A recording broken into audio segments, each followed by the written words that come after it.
वैदिक पर्सपेक्टिव के इस यूट्यूब चैनल को सब्सक्राइब करें, वीडियो को लाइक व शेयर करें। ओम हिरण्यहस्तः असुर सुनीतः सुम्रडीकः श्रवान यातुः अर्वांग अपसेधन रक्षसः यातु धानान अस्थात देवः प्रतिदोषम गृणानः। हिरण्य हाथों वाला, प्राणवान, सुंदर प्राप्ति देने वाला, सुंदर सुख प्रदान करने वाला श्रवान जाए अभी दूर करते हुए राक्षसों को, यातुधानों को, स्थित हुआ देव प्रति रात्रि उपासना या स्तवन करता हुआ। यह मंत्र ऋग्वेद के प्रथम मंडल के 35वें सूक्त का 10वां मंत्र है कि पहले बातचीत करिए, फिर कुछ छोटी छोटी गलतियों को क्षमा भी कर दीजिए, हैं? सुधार करिए, उनको समझा बुझाकर न्याय की बात करिए और चेतावनी भी दीजिए समय समय पर। लेकिन यह जो संहार है यह अंतिम उपाय माना गया है, प्रथम नहीं। तो यह तो विष्णु परम पुरुष ने किया ही है।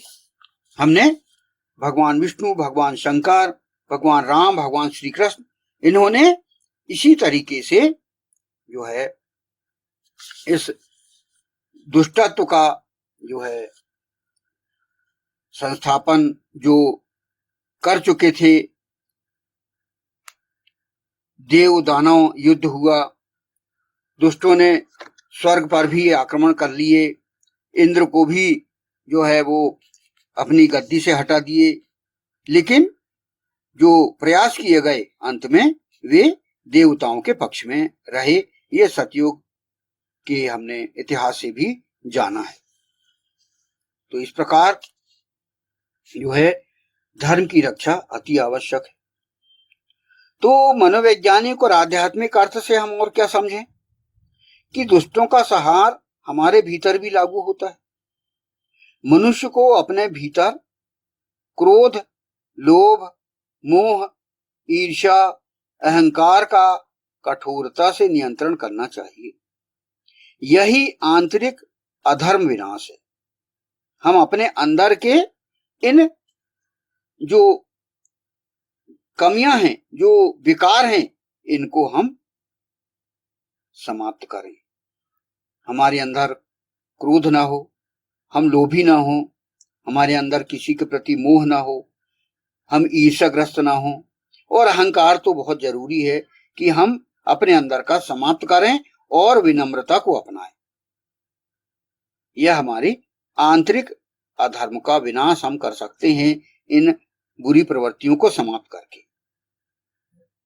इसीलिए श्रीमद् भगवद गीता में भगवान श्री कृष्ण ने कहा है कि धर्म रक्षा के लिए कर्म की शिक्षा दी गई, पर साथ ही साथ आत्म संयम, करुणा और न्याय पर भी बल दिया। अर्थात शक्ति का प्रयोग केवल धर्म और लोक कल्याण के लिए होना चाहिए, निजी द्वेष के लिए नहीं। हम किसी से निजी दुश्मनी नहीं बना सकते। हमें जो विध्वंस या दुष्टों का वो करना है तो हम लोक कल्याण के लिए करें। तो परम पुरुष विष्णु जो हैं दुष्टता के विनाश के लिए उतनी ही सीमा तक जाते हैं जितनी धर्म, न्याय और सृष्टि संतुलन की रक्षा हेतु आवश्यक हो। इसलिए शास्त्रों का संदेश यह है कि पहले सुधार, फिर चेतावनी और फिर अंत में आवश्यक होने पर अधर्म का दृढ़ नियंत्रण। यह जो है हम इस प्रकार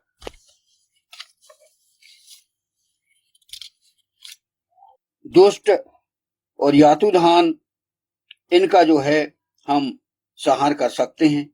और जो लिमिट बताई गई, लिमिट समझाई गई, उस पर हम किस प्रकार कार्य करें इस पर हमने समझा है।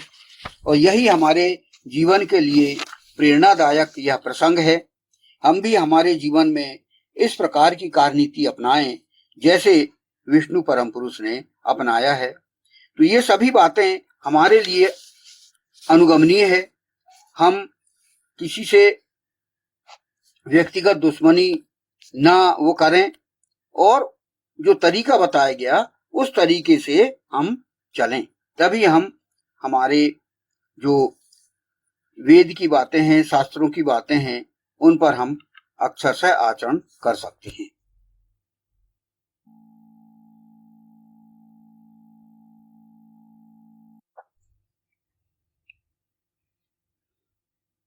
अब इस 10वें मंत्र का अंतिम फुटनोट हम समझने का प्रयास करते हैं। इसमें कहा गया है, स्थित हुआ देव प्रति रात्रि उपासना या स्तवन करता है। अस्थात देवः प्रतिदोषम गणान। अस्थात अर्थात स्थित हुआ, देवः अर्थात देव, प्रतिदोषम अर्थात प्रतिरात्रि और गणान अर्थात उपासना या स्तवन आदि करना। तो यह जो है इस 10वें मंत्र का हम फुटनोट है, इसको समझने का प्रयास करते हैं। इस व्यायाम में व्याख्या की गई है कि सर्वोत्पादक विष्णु परम पुरुष अपने दिव्य कर्मों के बल पर स्थित है। वह स्थित है, वो एस्टेब्लिश है, वो करोड़ों अरबों सालों से वो स्थित है। और व्यक्ति कैसे स्थित या स्थापित रह सकता है, यह वह करके बताया है। दिव्य कर्मों के लिए, जनहित के लिए, मानव कल्याण के लिए वह रात दिन परिश्रम पूर्वक प्रयासरत रहता है। यानी हमारे स्थापना के लिए, एस्टेब्लिश होने के लिए हमें रात दिन से परिश्रम करना होगा, रात दिन से मेहनत करना होगा हमें। जैसे कि हमने पिछले मंत्रों में समझा कि वह जो है हमेशा सतर्क रहता है अपने सृष्टि के संचालन के लिए और जन जन की भलाई के लिए। तो वही बात है। तो वह कैसे परिश्रम पूर्वक करता है, रात दिन से वो लगा रहता है। फिर रात्रिकालीन उपासनाओं या स्तवनों या ध्यान स्वाध्याय के माध्यम से ईश्वर या ईशान परम परमात्मा की उपासना और आदेश पालन में संलग्न रहने वाला है। साधनाओं में कहीं कोई कमी नहीं पाई जा सकती।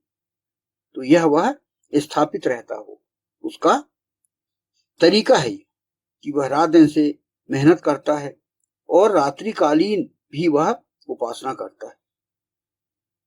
यदि देव कर्म करने वाला बनना है तो प्रति रात्रि उपासना करने की अत्यंत आवश्यकता है। रात दिन से ईश्वर या ईशान परम परमात्मा की उपासना ईडन और स्तवन द्वारा ही स्थापित हुआ जा सकता है। अर्थात ईशान प्रणिधान, जो भी हम कार्य करें ईश्वर को समर्पित होकर करें, यह बताया गया है। तो वह जो है विष्णु परम पुरुष सदा वेद पर कार्य करता है। वेद के सारे सिद्धांतों को स्थापित करने के लिए वह रात दिन से मेहनत करता है। और यहां पर जैसा कि इस मंत्रांश में कहा गया है, स्थित हुआ देव प्रति रात्रि उपासना करता हुआ। तो यह जो है उसे रात्रि में भी उपासना करना होगा। प्रातः काल तो व्यक्ति उपासना करता ही है और अपने कर्तव्यों के माध्यम से वह दिन में भी वह धर्माचरण करते रहता है। लेकिन हमें रात को भी आलस्य नहीं करना है। रात को भी हम जो भी कार्य करें रात्रिकालीन, वे भी उपासना में समाहित हों। तो रात्रि उपासना का उद्देश्य केवल धार्मिक कर्म कांड ही नहीं है कि भाई आरती किए और सो गए, ऐसा नहीं है। बल्कि यह माना गया है कि दिन भर की गतिविधियों के बाद रात्रि का समय आत्मचिंतन, मन की शुद्धि, ईश्वर स्मरण और आंतरिक शांति के लिए अत्यंत उपयुक्त होता है। यह जो है अति आवश्यक है। आप अपने दिन भर के आजीविका कृत्य से जब अपन आते हैं तो हम शाम को आत्मचिंतन करते हैं।